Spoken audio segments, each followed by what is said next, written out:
चंदा तुम्हारे घर थी, तुमने हमें बताया क्यों नहीं? तुम सरू के पीछे इतने पागल हो गए हो?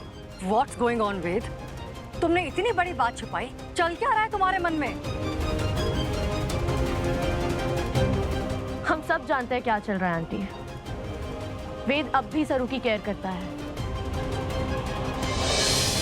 मैंने कहा था कि अगर चंदा 8 बजे से पहले यहाँ आ जाए तभी मैं साइन करूंगी, लेकिन फिलहाल तो 8:15 हो रहे हैं दादी सा।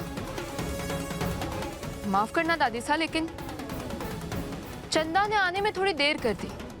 अब तो साइन ना होगा।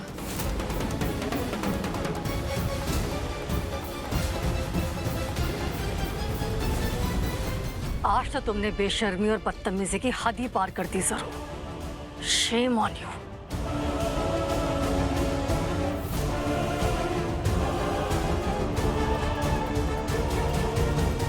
मारे को पता था तू ऐसे ही कोई बहाना बना के झूठ बोल के साइन ना करेगी, तो आज मैं पहले ही सारा इंतजाम कर चुकी हूं। वकील साहब,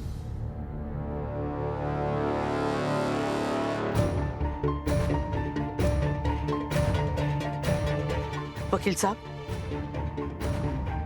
इस लड़की ने हमारी पोती का हक और हमारी सारी प्रॉपर्टी हड़प करके रखी है और अब वापस करने को तैयार ना है। हमारे को इस धोखेबाज पे केस करनी है।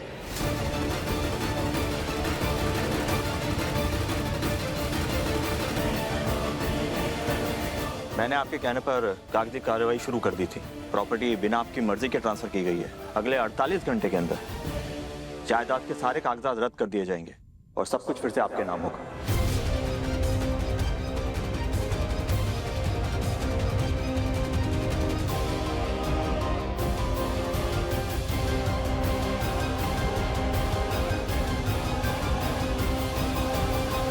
अब थारा ये खेल खत्म।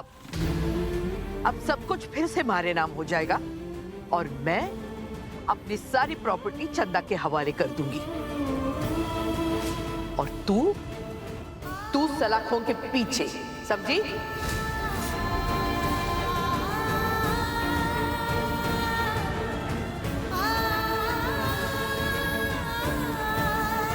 वकील साहब, बात करनी है, चलिए। चंद्रू,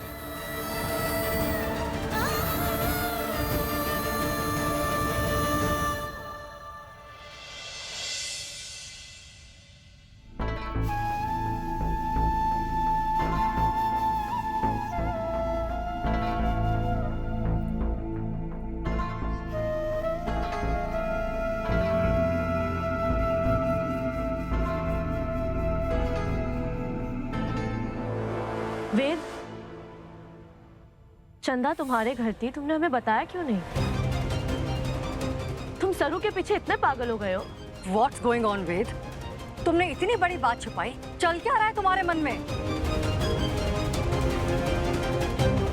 हम सब जानते हैं क्या चल रहा है आंटी। वेद अब भी सरू की केयर करता है।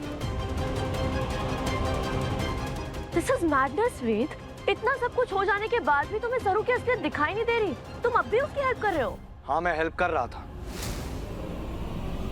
लेकिन सरू की नहीं, चंदा।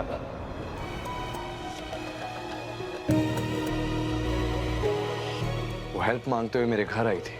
बहुत डरी हुई थी, घबराई हुई थी, सरू से डर रही थी वो। इनफैक्ट वो यहां भी नहीं आना चाहती थी। वेद जी बिल्कुल सही कह रहे हैं।